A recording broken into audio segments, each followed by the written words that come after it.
Hello and welcome to this edition of Own the Journey, where we have the opportunity to speak with incredible people from around the world. And today we have Dave Simpson, who's the CEO of Holloway America. He's got one hell of a story, and a friend of mine, a friend of J. Mark's, have been around for a long time. And Dave, thanks for being here. I can't wait to hear your story and share it with the world a little bit. Well, I appreciate the invitation. As you mentioned, we've had a long-term business relationship, which has been very, very vital and important to us, but I've also developed a long-time friendship, I know, with you and with others here in the company, and I love that, and I love the fact that we can have a relationship with people that we do business with, but we can also have friendships with. That's absolutely right. It means so much more. Yeah, it does. It does. So tell us just a little bit about your story. A lot of people don't know. Your days in the world of manufacturing started way before Holloway, and I don't think everybody knows that story. Well, I'm a transplant from Kansas City, and I came down here in 1977, finished college, and loved it here. I love Springfield. I still do. And I had an opportunity to move from a public accounting environment and move into manufacturing in 1984. So 41 years ago. I hate to say it, but it's true, 41 years ago. And the way it happened is there were a couple of key individuals over at Paul Mueller Company that had left there, Tom Singleton and Pat McKee, and we had a mutual acquaintance, and they said, hey, you need to meet Dave Simpson. And so we got together. I went to work for him 3 weeks later and spent 20 years at Precision and the last 20 years at Holloway America. Both of them well recognized in the custom design, manufacturing, stainless steel industries.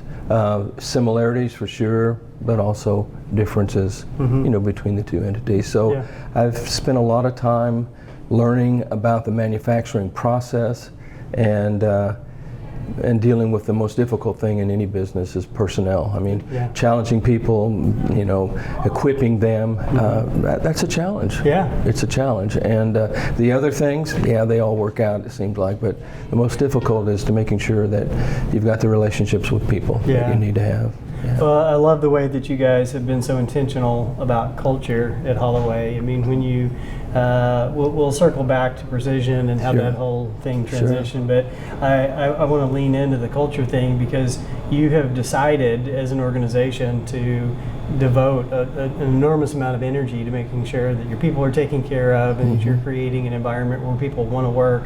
Talk to us just a little bit about how you guys do that. Well, to be very candid with you, in my first couple of decades, it was challenging to develop really strong relationships between, I'll call it, office personnel and those out on the floor. It was a union environment, and unfortunately, just by the nature of that, there's a tendency to have an adversarial type of situation, which I did not like that. Right. And we've been non-union, since we acquired Holloway, and we did that because we want to make sure that we have the motivation to make sure that people enjoy what they do there, that we equip them, that we challenge them, that we reward them, and that was our mentality when there were 22 people there when we acquired the little machine shop 20 years ago. So, and now it's blossomed.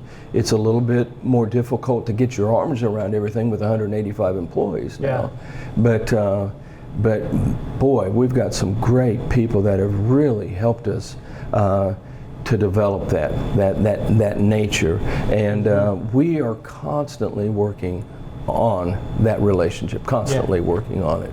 We just had a big celebration. We had almost 400 people. We had kids, we had grandkids, we had associates spouses, we had boyfriends, girlfriends, and had a 4-hour event, and it was just awesome. Yeah. And had it outside, had live entertainment, and that's just part of it, is we want to know you, we want to know who you are. I just got through signing and writing notes on 20 birthday cards this morning. Right. All the leaders, all of our 5 or 6 leaders, we write birthday cards, handwritten, to all of our employees and birthday. Just those are little things, but over a period of time, they all add up. They matter. They do. Yeah.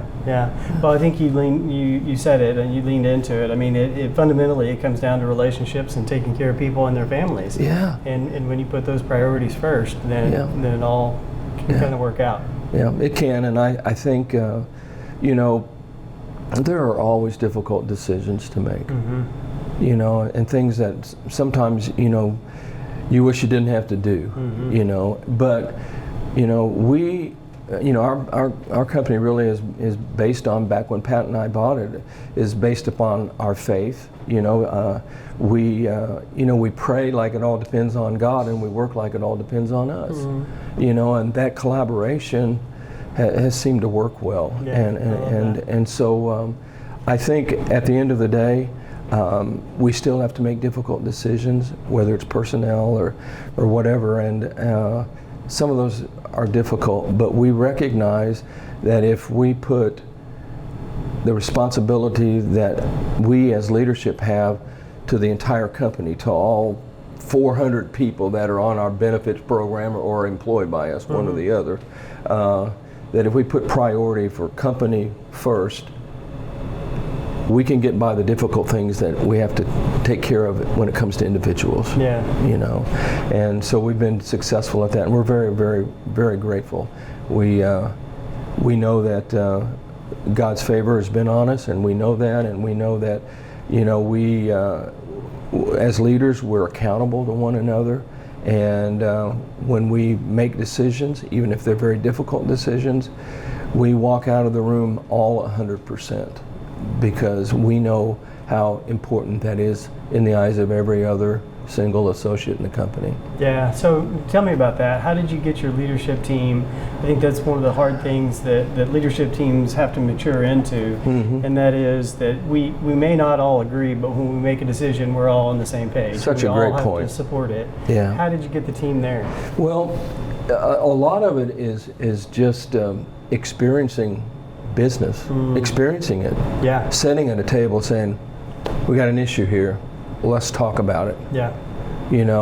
And I think it's very important that those people that you call on, they understand that their opinion is valued, and that we look at things differently. All of us have a little bit skewed perspective on things, and so we always try to say, hey, listen, we're going to sit down here, we're going to talk this through, we're going to weigh it, we're going to stop for a couple days and pray about it, we're going to reconvene in a couple days. But when we're done here, if you're 80%, if you're 100%, if you're 70%, when we make a decision as a leadership group, when we walk out that door, it's 100%, 100%, 100%, 100%. It has to be. Yeah. Because every associate in the company will know if it's not. Right. Everyone. And so we really try to focus on that. And the fact that, all of our leadership team, we have a deep leadership team, but the principals, the primary, Randy as our president, Steve Lamb as our head of sales, Ralph Moore as head of manufacturing, Jim Craig, senior professional engineer for us, design engineer. They're all Christians, and we all love each other, we care about each other, and we value each other's opinion, even though we butt heads sometimes. Yeah. That's okay. Yeah. Butting heads is okay. Yeah. But what I heard you say is that when you're sitting around that table, you make sure everybody's heard. Yeah. And that you respect their opinions and you give them that voice to contribute to that decision-making process. I think that engagement where they really believe, hey, what I say has had an influence on Dave's decision. Yeah. And we've had that discussion before. I said, hey, listen, this is not Dave the King or Randy the King. It's just, that's not the way we do business. Right. We have you here because we need you. You're vital to the future of the company. You're vital. Right. So let's work these things through together and try our best, like I say, to pray like it all depends on God and work like it all depends on us. Yeah, and we try to implement that all the time. I've told them many times, some people, and I know this, some people really get hung up, not so much in the Midwest, but on either coast, which we work a lot on either coast about titles and what's on your business card and how many credentials do you have after it. And I'm not saying that's not important, because it is. There's no doubt about it. But I've told them so many times, guys, if you have to tell them who you are, you're missing the boat somewhere. Yeah. They should know. They should know. Yeah.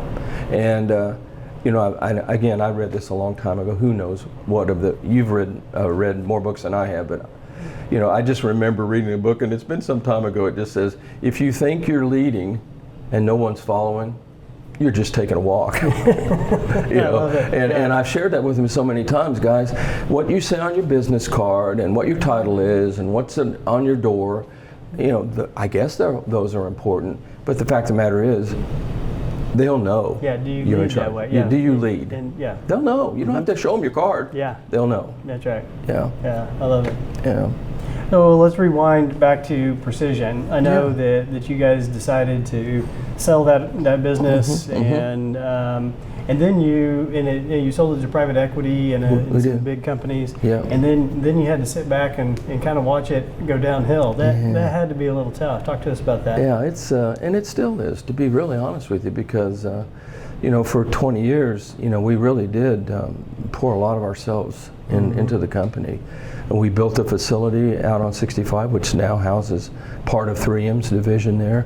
And I remember every brick, every block. I mean, Bell Building is the company that actually GC'd that for us. But we felt like Tom Singleton and Pat McKee were the principals, and I always felt like I was on the inner circle with both of them. I know that they trusted me and I trusted them, and so we were kind of the inner circle. And so that whole process of putting Precision Stainless on the block was an arduous process. Yeah. We flew all over the country. We met with half a dozen different prospective buyers, and I think all but one of them were strategic buyers. Companies already acquainted with the manufacturing environment, as opposed to a financial buyer. And we didn't ultimately end up going with the highest bid to acquire the company. We went with what we felt was the strongest team, the team that we had been working with that represented that buyer. It was ITT Industries. Many years ago, maybe even before your time, many years ago, there was an entity called International Telephone and Telegraph, IT&T, and then there was a huge divestiture, I think, back in the 80s or 90s, I've forgotten. Yeah. And so one of those groups was focused on manufacturing, and that became ITT Industries as opposed to IT&T, and that's the company that acquired us. And that was in January 1st of 2002. And so we've been in business about as long as Precision Stainless as we have been with this company, with Holloway. It was tough because we knew that acquisition was such a small speck that it wasn't even worthy of acknowledgement on the annual report. Wow. I mean, it really wasn't. And so when ultimately IT&T failed to make that transition work, because that's what it was a failure to allow the people that knew the business to do what we were very successful at doing. So that was heartbreaking. Yeah. And Pat and I never left there thinking, oh, we're going to start another manufacturing company. That was not our intention. It wasn't. Tom Singleton, who's still a very dear friend of mine, said, I'm ready to go home. And he did. And Pat and I was younger. I was 50 when that happened. And Pat and I wanted to do something else, so we went out and bought a bunch of commercial property, and then we ran out of money, and our wives were tired of seeing us at home, and so we had a dear friend here, a longtime business man in the Springfield community, Bob Reynolds, been around Springfield for a long time, and he had a small machine shop, and he said, hey, you guys aren't doing anything. Why don't you come over and spend some time around here? The guy that he had that was running that area for him passed away, ironically enough, of cancer. And Bob says, I don't know that business. and now Larry's gone. Larry Hernan was his name. Larry's gone. I don't know what to do with it. Can you guys spend some time over there and see? Yeah. So that's what we did, and we ultimately did, a simple asset purchase, and thought, well, we'll get somebody in here to manage it, and a year from now we'll go find something else to do. Mm-hmm. Well, it didn't work out that way. No, almost 200 people. Yeah, so almost 200 people now, and honestly, we've doubled in size since Pat passed away, and he's been gone for 13 of those 20 years. He's been gone. Wow. If that's hard. He was here 7 years, and now we've been around 13 years since his passing, which still blows me away. Yeah. So we learned, both Pat and I learned a lot of things, good things that we experienced, that we learned at Precision, and even at Paul Mueller. For Pat, I'm not a former Muellerite, but Pat and Tom certainly were. We learned some things to do, some things not to do. Sure. And we brought those on board. Little did we know, we had no idea. Little did we know that ITT was going to close down Precision and say, yeah, this ain't working. Right.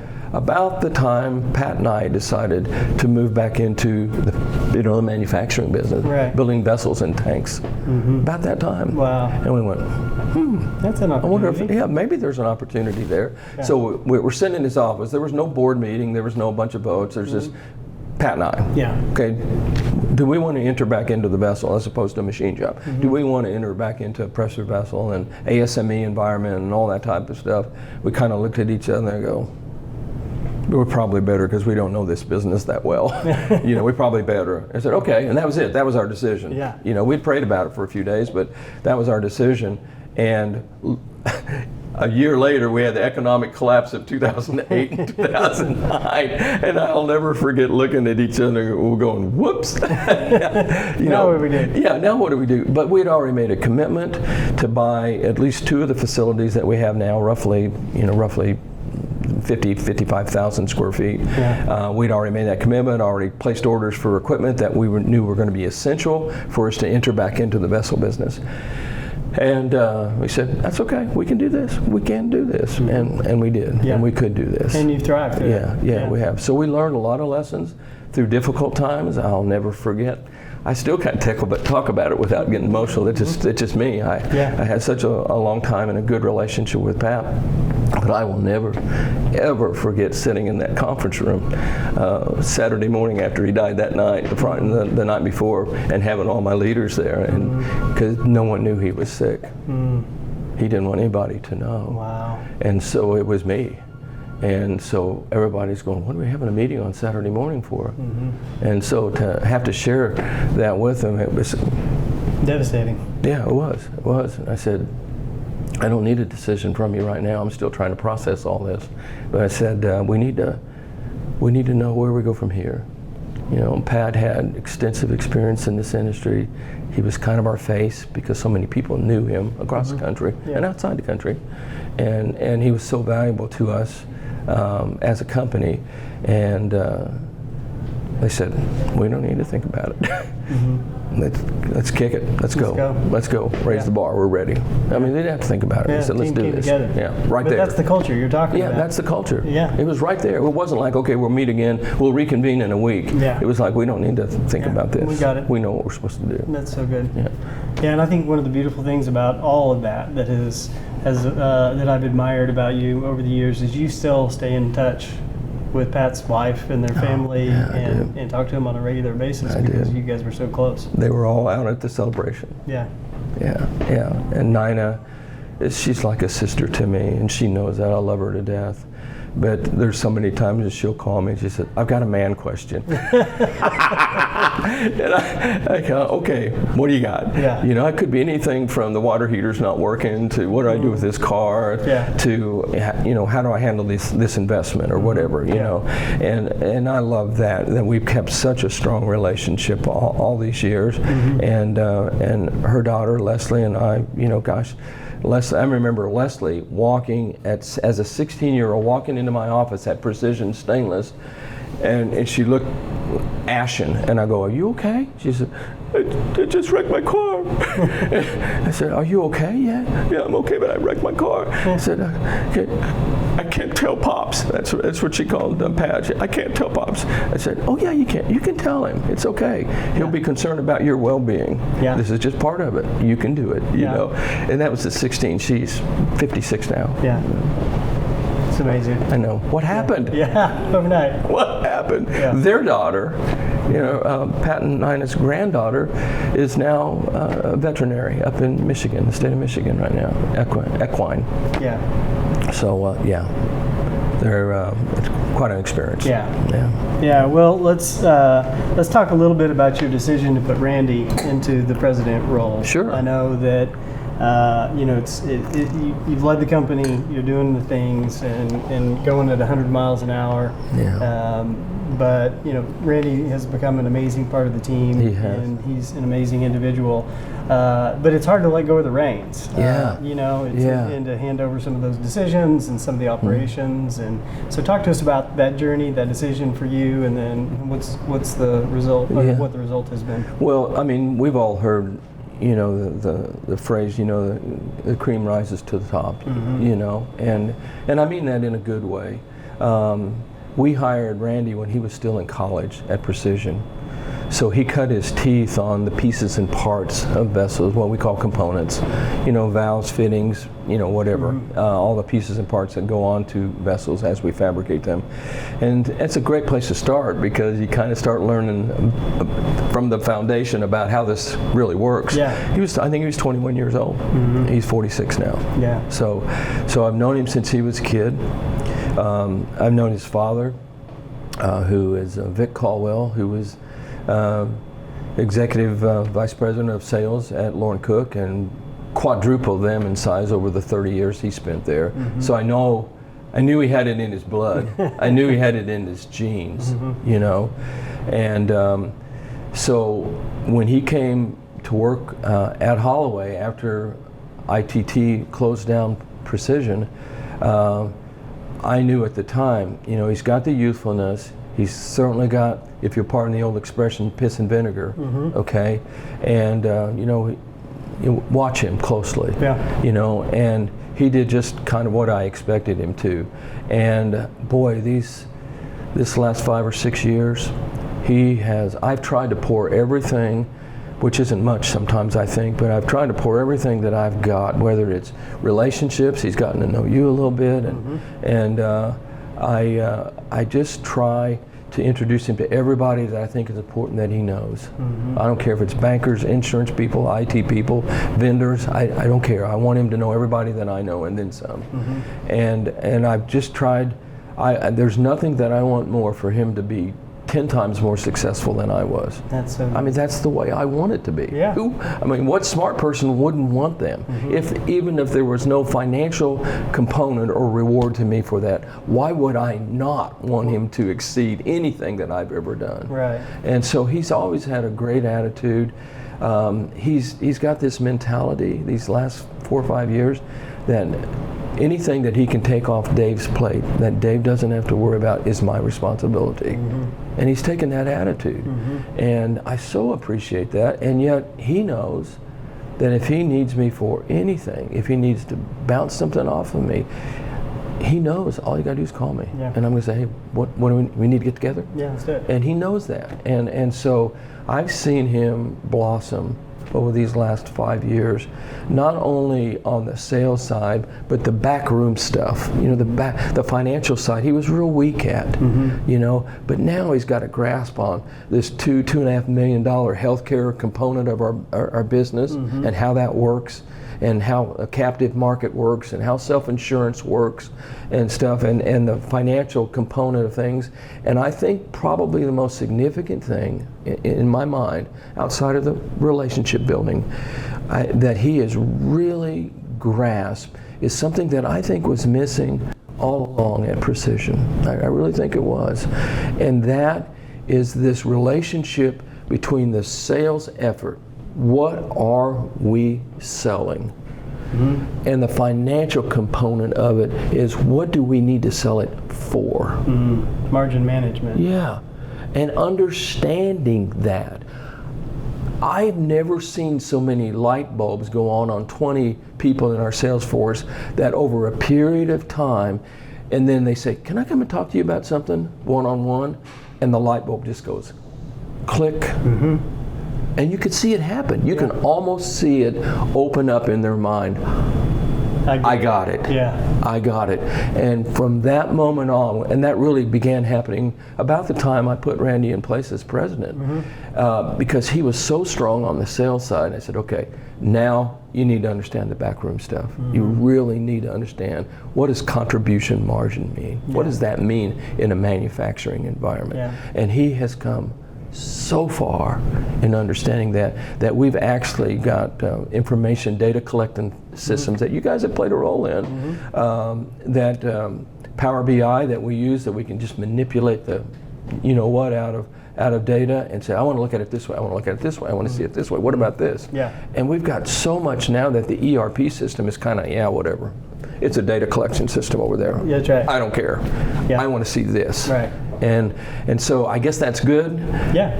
But it's not good when the ERP system can't do that internally. It's right. I wish it could, but it can't. Well, And we've recognized that, and he has. There are times I go in and we'll have a meeting and he'll pull up this huge spreadsheet or something, and I go, you're sick. He said, I have to. It helps me understand the heartbeat. I get it now. And he does. If I died, I think about how Pat died just like that. He was diagnosed, 30 days later he's gone. Oh my gosh. Okay. So, and a trip to Mayo Clinic in between, and I think how blessed we are as a company, how blessed we are as a company to say, hey, I know who the next leader needs to be. I knew, and so did everybody else. And I thought, what a privilege to be able to spend as much time as I can with you, to give you everything I've got and hope that you'll build on that. And he's done just that. Well, a lot of it is you pouring into him, though. That is a two-way street. People don't blossom like that without the energy that you're putting into it. Well, I want to put fertilizer on it and water it every day. So, man, you're on the right track. He's doing You're doing it. You're doing it.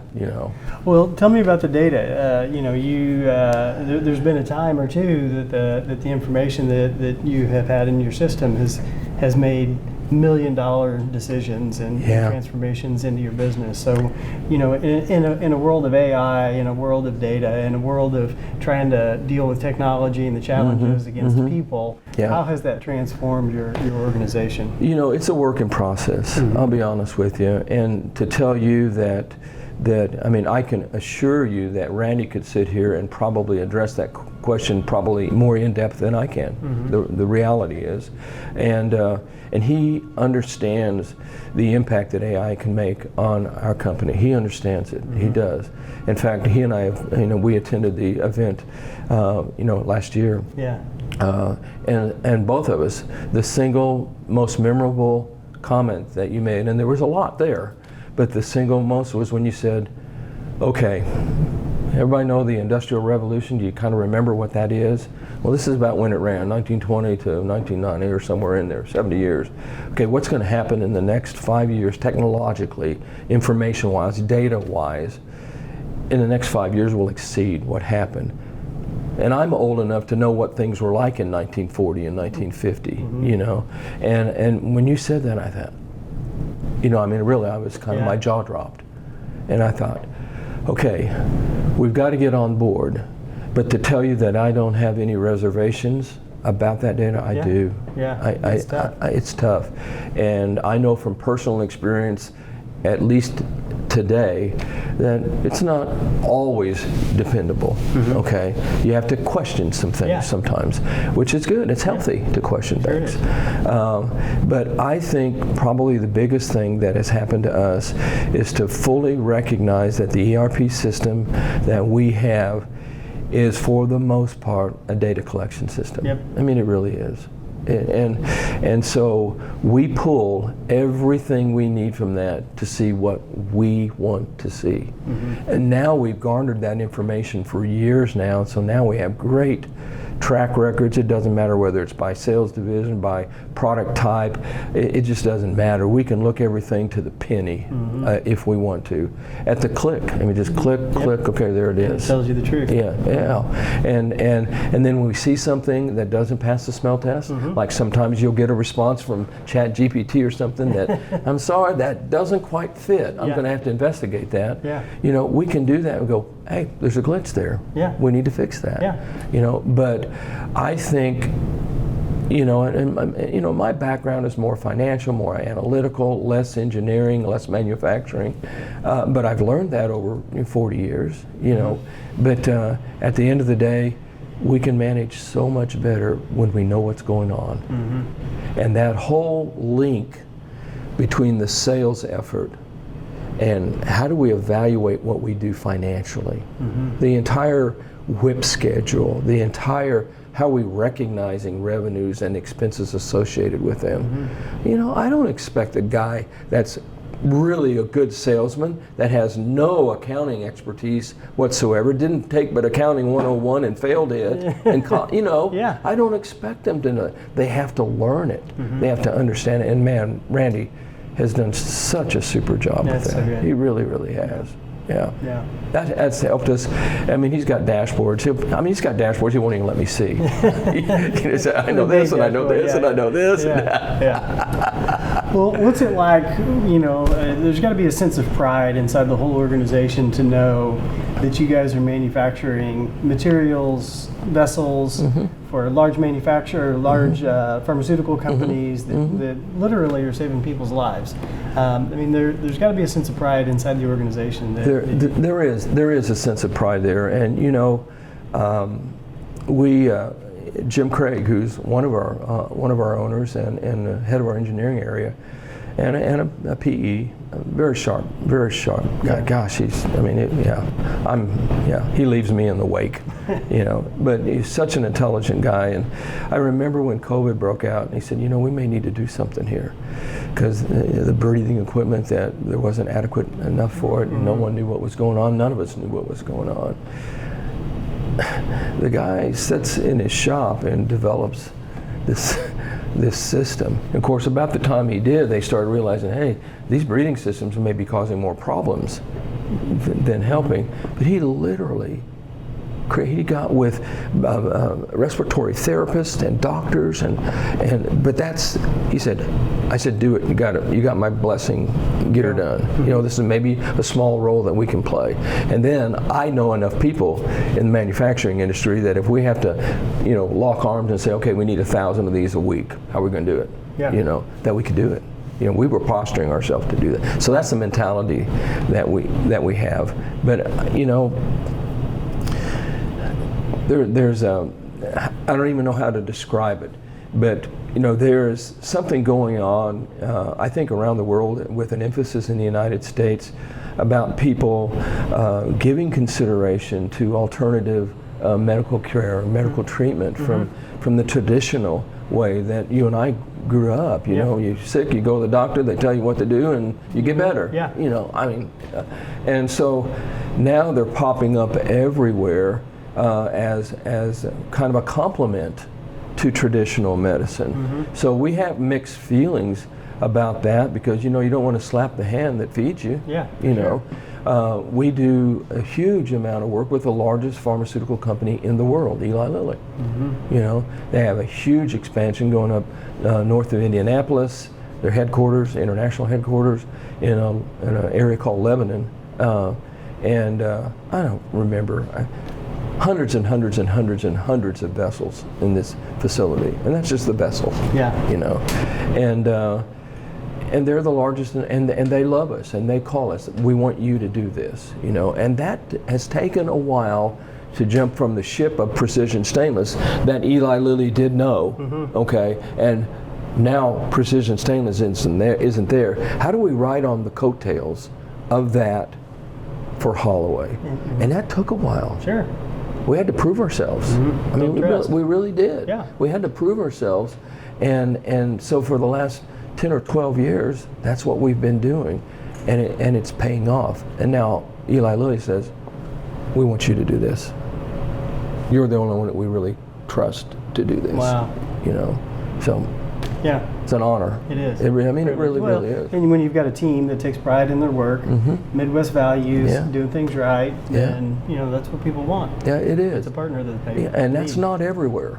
I mean, there are some incredible competitors in our industry out there that are really, really fine at what they do. Sure. And several of them located here in the Springfield community. Yeah. But we all have our own niches. We all have our own companies that are really our key customers, and we're known for this size of vessel or tank, and so we don't cross each other's paths very often. Yeah. We really don't. That's There's so amazing. much work out there. I know a lot of our competition has a pretty strong backlog, just like we do right Yeah. now. Yeah. Well, let's talk about that a little bit. There's a lot of uncertainty in the world right now, and you've got tariffs, you got no tariffs, you've got import laws or no import laws. You have all the challenges associated with our other countries around the world that are important to the industry, and importing from Canada is a big one, I know. Yeah. How is that impacting how you guys go to market, how you price, how you think about how you're going to do things? And that's a great question. I will give you a short answer. Okay, the short answer is it's had a relatively small impact on us. I'll just say the short answer is it's had a relatively small impact on it. Probably 85 to 90% of our material is domestic, and we love that. That is I awesome. like buying American. Yeah. That's our motto. We Yeah. put flags on our equipment. That's made in America means something to us. And when it's made in America with American, if you will, steel, it makes us even more proud. Yeah. So to tell you though that we haven't incorporated in our quotation proposal process, and our proposals are quite in depth. Okay, it's not like, hey, I'm going to build you one of these and this is what it's going to cost you. I remember a time when salespeople at Precision Stainless would use a yellow pad, and that should take. Yeah, okay, there you go. Fax that to them. Sure, I remember those days. Yeah. And now, I mean, we've got a package with every component, every line item. I mean, it's ridiculous. A lot All more the specs, sophisticated, everything. And I think we have had to incorporate language because of the volatility of the marketplace to say, hey, we're going to hold this for 15 days. This pricing. Let us know, where we're at. So we don't do it to put pressure on them. It's just that the uncertainty. Yeah. And I don't mind sharing this with you, but company-wide, including our machining side and our manufacturing side, our vessel manufacturing and field service, and throw it all in a bucket. At the end of the day, about 35% of every dollar of revenue is material. Okay. Now, on the opposite side of that coin, it's less than a third of that is labor.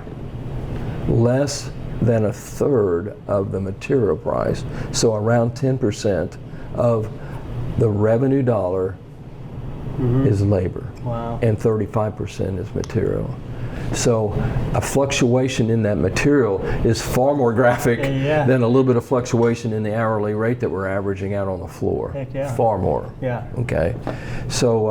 So we have incorporated language in our proposals so that we can protect ourselves. At the end of the day, what we're really trying to do is we're trying to protect our company from any huge sways, might go one way or the other, while at the same time that there's no surprises on the customer end, that we're keeping them in the loop. And our procurement area really has a good reputation in staying in touch with our primary vendors. I mean, they really want to know what's going on out there. What are you thinking out there? What's the supply look like? How is the components, molybdenum and nickel and the components of stainless steel? How's that market looking? And so our procurement people stay really close to our vendors to kind of get a little advance notice if there's going to be any movement anywhere.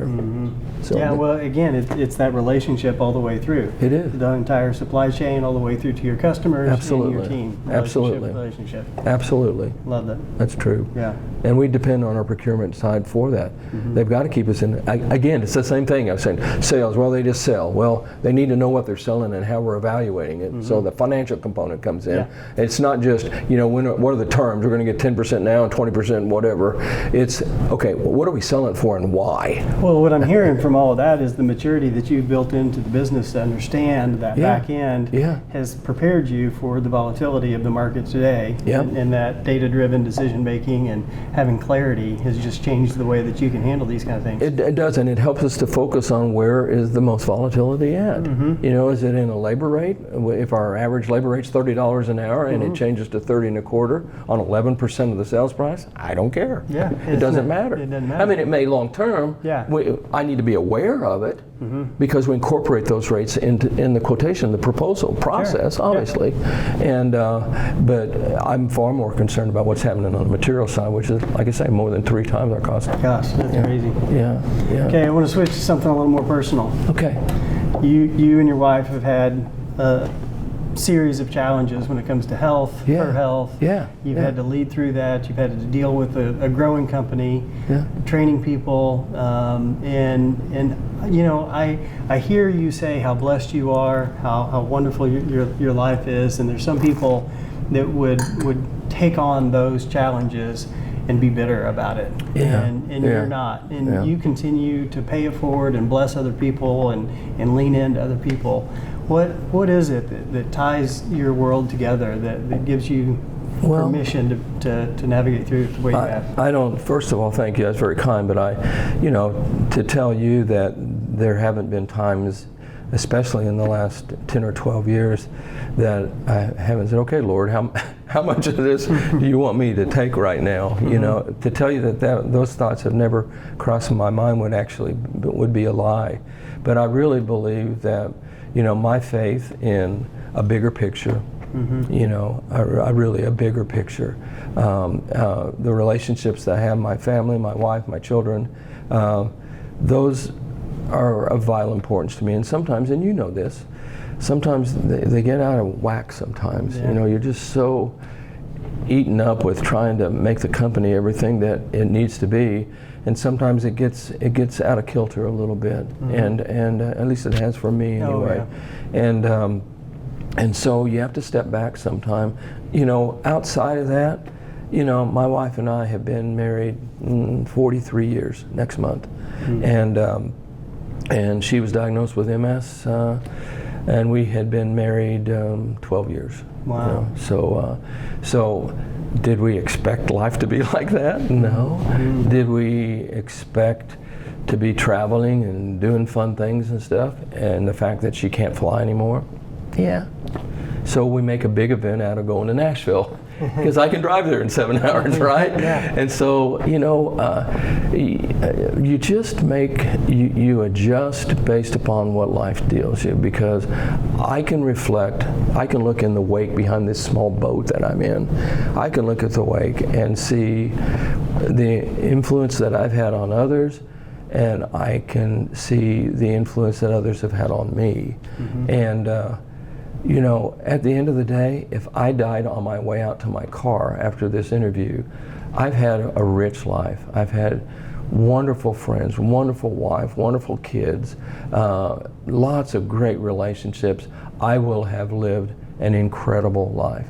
And when I consider the fact that Pat was 8.5 years my senior. I'm already 5.5 years older than Pat was when he passed away. And so I consider that and I think, wow, how blessed am I? To see the things that I've seen happen, and to have the wherewithal to provide proper care to my wife, because I know people whose spouses are suffering from some medical malady that have nothing like the financial wherewithal that I have to provide her everything she needs. And I'm so blessed because of that. Because you need this? Okay, we'll get it. You need that? Okay, we'll get it. Okay. You need an ADA van? A truck? Yeah. Okay, we'll get it. Yeah. Okay. Next. And I know there are a lot of people out there that suffer and struggle with medical maladies like that do not have the financial wherewithal to do it. And so I look at it like God knew what she was going to need. So there was a path. It was me. Yeah. So That's pretty special. that makes it worthwhile, and that honestly that helps me look at life from a little bit different angle than some people do. That's so good. Because I know this. I know, and she knows, this world is not our home. We're here for a period. Yeah. I've always used the logistics term. This is just a staging area. It is. It's a staging area, and we live it. We work through it, and we go high with the highs and low with the lows. But it's a staging area, and I think when my wife and I share that perspective that this really just is a staging area, that we try to make the most of what we've got and what we've been blessed with. You know, at the end of the day. Well, thank you. Thanks for sharing that. I know it's hard, and it's a challenge, but I think it's amazing. I mean, not only do you do amazing things like that at home, but you pass that on to others as well, because you won't brag on yourself, but I'll brag on you. that when you all decided to upgrade a vehicle, it was time to move on, you didn't just go out and sell or trade the vehicle. You gave it to a family who needed it, whose wife was just diagnosed with MS, and they were going through tough times, didn't have that financial wherewithal, but you just handed it to them. Here's the keys. I kind of forgot about that. Well, I did forget about that. That's pretty special, I think. You do that for our community and for those that are around you. So I think the one of the big takeaways for me is when it comes to your company, when it comes to those that are in your ecosystem, one of the leadership traits that you exhibit more than anything else is you just love people. Yeah, I do. You just love people. I do. I really do. People, because we all reflect on what do we really enjoy, what gets us up in the morning, what are we really passionate about, and I was never really interested in the money. I mean, I wanted to pay the bills. Sure. I mean, I wanted to have a home. I wanted my wife to be able to stay home when the kids were young. I mean, those things. But outside of that, having 16 homes on both coasts and 47 vehicles, and that just was never my motivation. Right. But being successful and being recognized as a quality company and a quality person, those things were important to me. I figured that other stuff will come. It'll work out. It'll work out. It'll be fine, just like it is. So I think at the end of the day, if someone said, "What's your legacy?" is, well, my legacy is I like people. I do like people. I always have loved being around people, and I love helping people. I'm not going to tell you the things that I'm working on right now. You know some of them. I'm not going to tell you, but I'm just saying the thing that really gets me going is you need that. I know this person who knows that person who knows that person. Let me get you together, because I think something happen. Yes. I think something can happen here. And I love doing that. So that's going to be my next career. Is I'm going to have more time to do those type of things, to help people out and put people together that I think they need to know each other. Yes. That's it. You're going to be a Lego builder. I'm going to be a Lego builder. You just put different people together like Lego bricks. Look at this. Look what I built. That's a good way to describe it. In children toy way. Well, Dave, one of the things that I love to do as we wrap up is to ask people either some of the best advice that they've ever got or something that they want to make sure and share when it comes to advice for others. What would you share with us today? Wow. So many people have poured into my life over the years. They really have. I think recognizing the value of people, recognize that that's just not an asset, that's not a liability, that's a person, that's someone created in God's image, just like you are. Whether you like them or you don't like them, or they've done something that you disagree with or whatever, they're still created in God's image, just like you are. And recognize that, and take it with a grain of salt, and bite your tongue, sometimes. And you know what? Probably more often than not in my life, somehow that person comes back around, and we have another chance to cross paths. And it made a difference. It did. Because I didn't say something, or I didn't accuse them or something, or I didn't judge them in some way. More often than not, it comes back around, and I'm thinking, what a reward that is. Yeah, that is a gift. Yeah. Thanks, Dave. Yeah, you bet. I want to raise a glass to you. I'm going to raise a glass to you. And say congratulations for owning your journey. Thank you so much, buddy. Thank you. Appreciate it very much.